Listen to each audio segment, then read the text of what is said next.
Hello friends, आपके अपने YouTube channel study point पर मिस्टर सिंह में स्वागत है। तो आज के वीडियो में हम देखेंगे कि हम एक AWS में कस्टम VPC कैसे क्रिएट करते हैं। उसके ऊपर हम सबनेट क्रिएट करेंगे एक, और उस सबनेट को हम इंटरनेट गेटवे से कनेक्ट करवाएंगे और रूट टेबल से उसकी कनेक्टिविटी करवाएंगे। और उसके बाद हम उसमें चेक करेंगे कि एक वर्चुअल मशीन क्रिएट करके कि उस पर इंटरनेट चलता है या नहीं चलता है। ठीक है, तो उसके लिए क्या करते हैं, AWS कंसोल पे चलते हैं। हम लॉगिन कर लेते हैं AWS कंसोल पे। यहाँ से सर्विसेज में जाइए और यहाँ से VPC सर्च कर लीजिए, या फिर आप यहाँ से नीचे ड्रॉप डाउन करेंगे तो नेटवर्क एंड कंटेंट डिलीवरी का ऑप्शन देगा आपको, वहाँ से आप VPC में जा सकते हैं। ठीक है, VPC पे क्लिक करने के बाद आपको अगर कुछ डिफॉल्ट VPC होते हैं या आपने कोई पहले VPC क्रिएट किया हो तो आपको सारे VPC दिखा देता है। यहाँ पे VPC होता है, सबनेट होते हैं, इलास्टिक आईपी होते हैं, जो भी सर्विसेज आप नेटवर्क से रिलेटेड यूज कर रहे होते हैं वो सारी आपको यहाँ पे दिखा देता है। बट अभी क्या है, यहाँ पे कोई सर्विसेज में यूज नहीं कर रहा हूँ, कोई डिफॉल्ट नहीं है, तो इसलिए आपको कुछ दिखा नहीं रहा है ये। ठीक है, तो फर्स्ट स्टेप हमारा क्या होगा, नोटपैड में नोट कर लेता हूँ साथ में। फर्स्ट स्टेप मेरा कस्टम VPC। ठीक है, सेकंड स्टेप होगा मेरा सबनेट, क्रिएट सबनेट। ठीक है, थर्ड स्टेप आएगा मेरा internet gateway, and fourth step होगा मेरा रूट टेबल।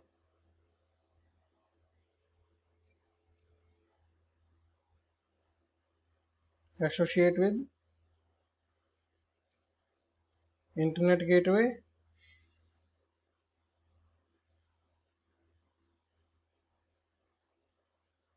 And subnet. ठीक है, तो हम स्टेप वाइज करते हैं। पहले फर्स्ट स्टेप कर लेते हैं कंप्लीट। मैं योर VPC पे जाता हूँ, एक VPC क्रिएट कर लेते हैं। VPC का नाम कुछ भी आप डाल सकते हो, यहाँ पे माई VPC दे देता हूँ मैं यहाँ पे। ठीक है, CIDR ब्लॉक पोस्ट आपसे मतलब आपको कौन सी रेंज लेनी है नेटवर्क के लिए आपके। ठीक है, तो मैं यहाँ पे नॉर्मल डाल देता हूँ 10.0.0.0/16। ये मेरा एक पूरा नेटवर्क है। अब मुझे इसके अंदर जितने भी सबनेट बनाने होंगे, जितने मैं बना सकता हूँ वो मैं बना के उसको यूज कर सकता हूँ। ठीक है, तो मैंने यहाँ पे ये रेंज सेलेक्ट की अपनी CIDR पूरे नेटवर्क के लिए, और IPv6 को मैं भी ब्लॉक कर रहा हूँ क्योंकि मुझे रिक्वायरमेंट नहीं है।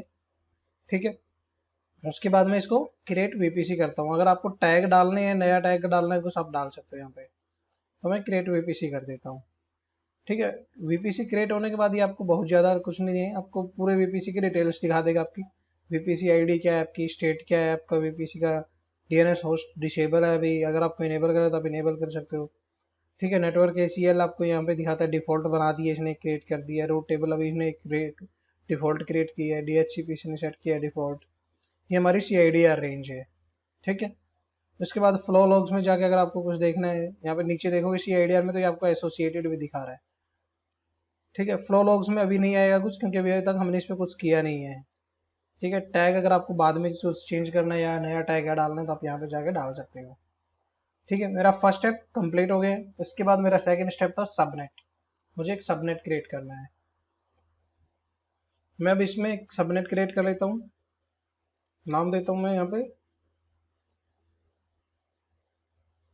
सबनेट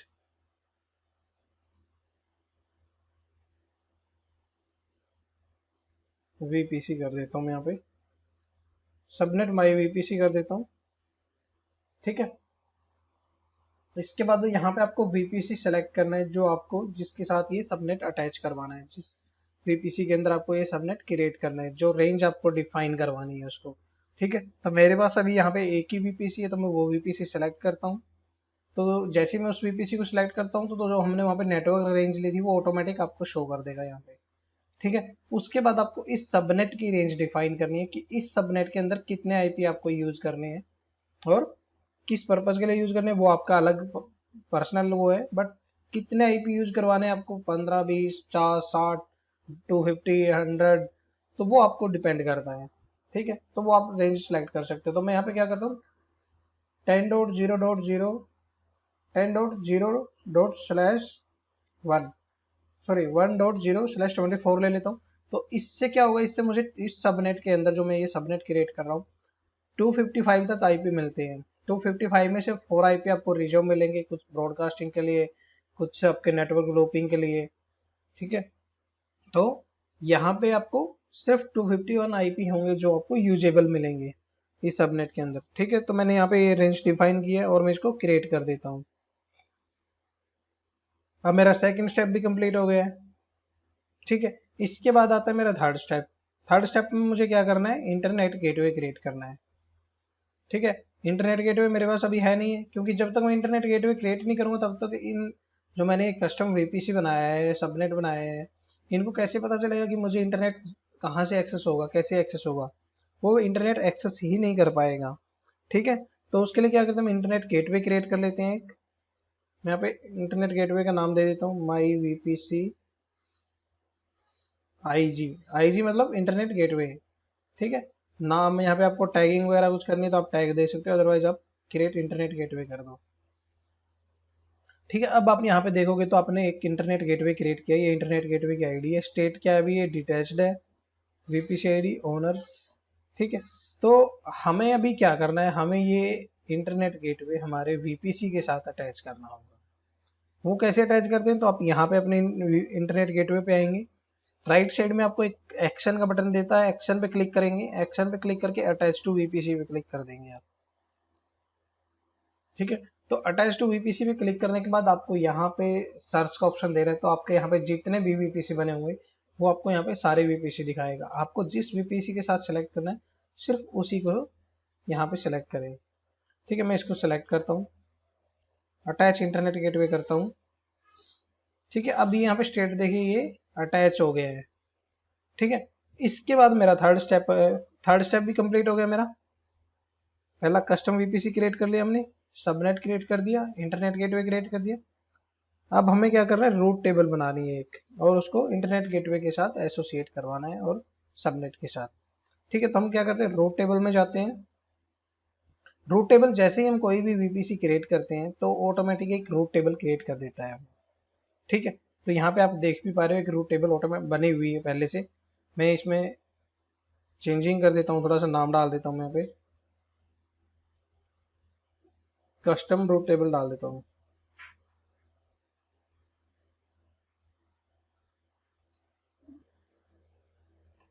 ठीक है, तो ये हमारी डिफॉल्ट रूट टेबल बनी हुई है जैसे हमने एक वीपीसी क्रिएट किया था।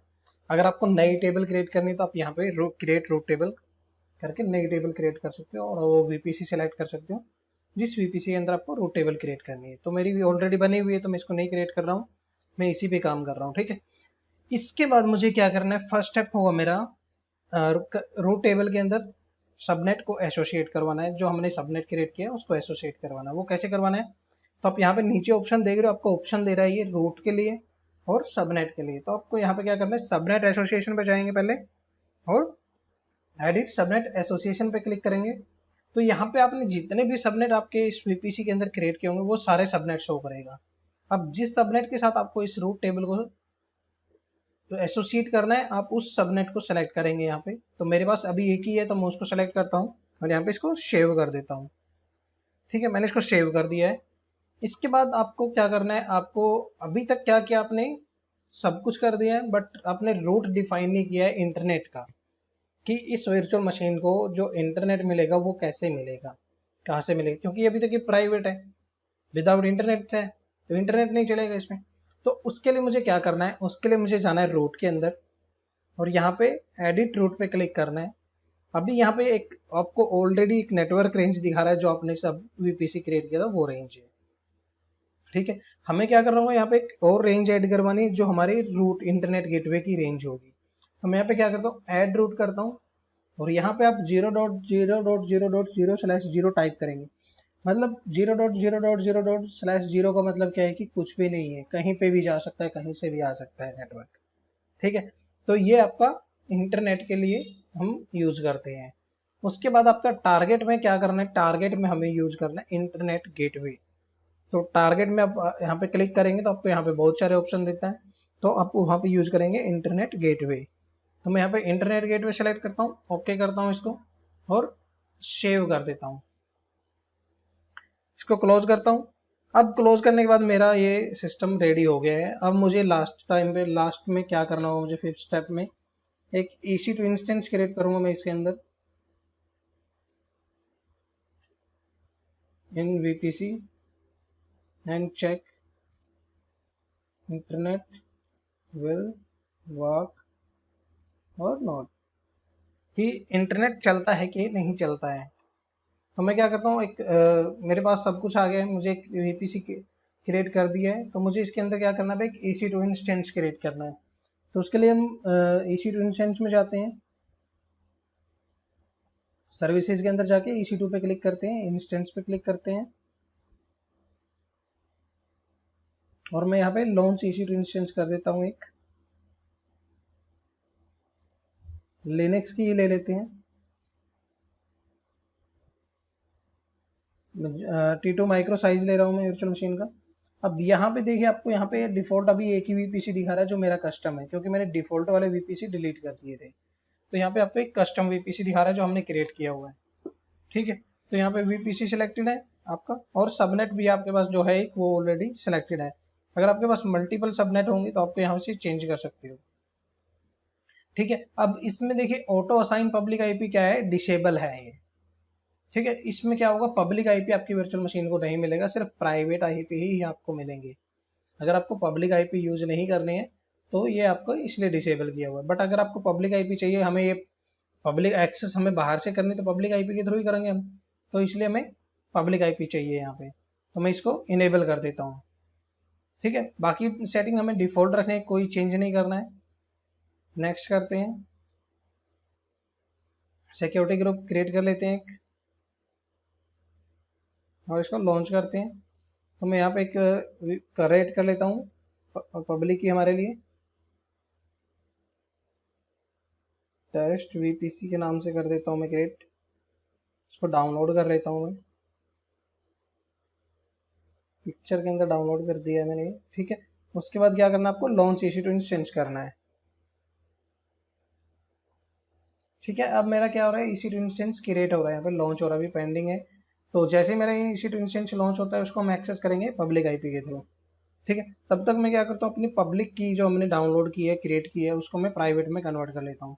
तो वो कैसे करते हैं, पुटी जैन के थ्रू, मैं ऑलरेडी बता चुका हूँ आप लोगों को बहुत बार। ठीक है, पुटी जैन ओपन करता हूँ, लोड पे क्लिक करते हैं और यहाँ पे हमारी जो हमने पब्लिक की का पाथ दिया है वो सेलेक्ट करते हैं। मैंने पिक्चर में किया है सेव, तो पिक्चर में सेलेक्ट करने के बाद मैं यहाँ पे ऑल फाइल कर देता हूँ। ऑल फाइल करने के बाद आपको आपकी VPC की ये दिखा देगा, टेस्ट VPC। ठीक है, ओके करते हैं, दोबारा से सेव प्राइवेट की कर लेते हैं इसको, यस, और मैं पिक्चर में दोबारा से सेव कर देता हूँ इसको, टेस्ट VPC प्राइवेट। ठीक है, सेव करता हूँ मैं इसको और इसको बंद कर देता हूँ। ठीक है, अभी ये रनिंग में आ रही है बट अभी स्टेटस चेक आपको पास नहीं दिखाया इसने। एक बार मैं रिफ्रेश कर लेता हूँ दोबारा से, ये भी इनिशियलाइजिंग कर रहा है, मतलब आपकी वर्चुअल मशीन अभी क्रिएट हो रही है ये। ठीक है, आपको वर्चुअल मशीन की डिटेल्स चेक करनी है, आप यहाँ पे चेक कर सकते हो। ये आपकी इंस्टेंस आईडी है, ये आपकी वर्चुअल मशीन का पब्लिक आईपी है, ये प्राइवेट आईपी है, DNS नेम है इसका जो डिफॉल्ट आता है आपका। ठीक है, VPC आईडी ये है आपका जो प्राइवेट हमारे हमने क्रिएट किया हुआ है कस्टम VPC। यहाँ पे ये सबनेट है आपका। तो इस तरह से आप सारी चीज़ें चेक कर सकते हो इसके अंदर। सिक्योरिटी में चेक करना है, सिक्योरिटी ग्रुप में हमने क्या अलाउ किया है क्या नहीं किया है, वो सारी चीज़ें चेक कर सकते हो यहाँ पे। ठीक है, सिर्फ एक ही पोर्ट अलाउ कर रखा है हमने 22। नेटवर्किंग, जो हमारे इंटरफेस कार्ड वगैरह होते हैं, पब्लिक आईपी होते हैं, सारी चीज़ें चेक कर सकते हो। स्टोरेज डिस्क होती है हमारी, स्टेटस चेक जो ये चेक करता है, वो सारी डिटेल आप यहाँ चेक कर सकते हो। मॉनिटरिंग में आपके CPU यूटिलाइजेशन, मेमोरी यूटिलाइजेशन वगैरह सब कुछ चेक कर सकते हो आप। ठीक है, तो थोड़ा सा वेट कर लेते हैं जैसे हमारी वर्चुअल मशीन क्रिएट हो जाती है। तो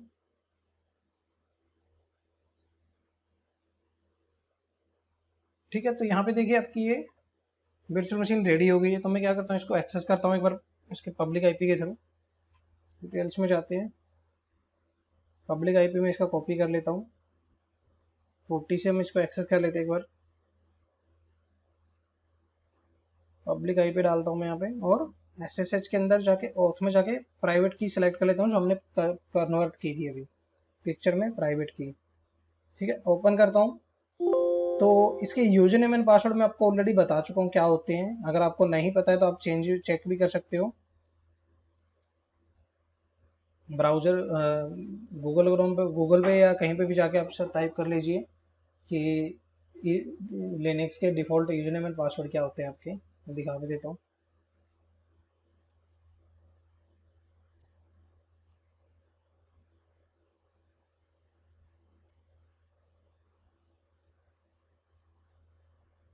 तो किसी भी लिंक पे आप जाएंगे तो आपको वो सारे दिखा देगा नीचे से। यहाँ पे आपको दिखाएगा सारे कि आप किस में आपके कहाँ क्या यूजर नेम होता है, क्या पासवर्ड होता है। चेंज करने का आ गया, सॉरी, ये default Linux EC2 instance password इन AWS।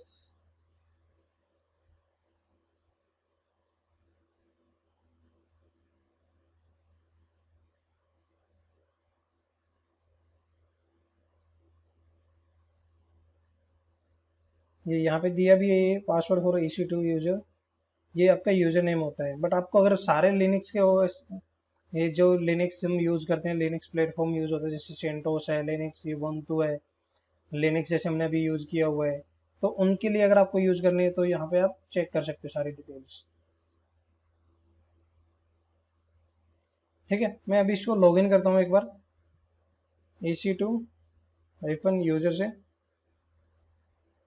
ठीक है, अब ये पब्लिक की से मैं प्राइवेट की जो हमने कन्वर्ट की है उसे मैप करके वो एक्सेस करवा देगी। अब मुझे चेक करना है कि मेरा इंटरनेट चलता है या नहीं चलता है, तो आप कैसे चेक कर सकते हो। मैं यहाँ पे पिंग लिखता हूँ google.com, पिंग हो रहा है मुझे, इसका मतलब इंटरनेट चल रहा है। मैं इसको अपडेट लगाता हूँ sudo apt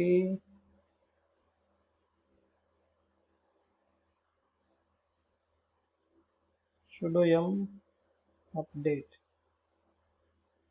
ये पैकेज भी डाउनलोड कर रहा है।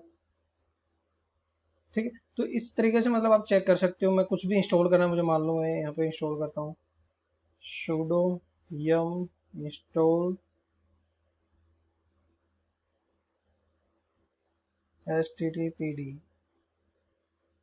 देखिए इंस्टॉल भी कर रहा है, मतलब इसमें मेरा इंटरनेट चल रहा है सही। तो इस तरह से आप एक कस्टम VPC क्रिएट करके, इंटरनेट गेटवे क्रिएट करके, सबनेट और रूट डिफाइन करके आप अपने वर्चुअल मशीन्स के अंदर ये इंटरनेट यूज कर सकते हो।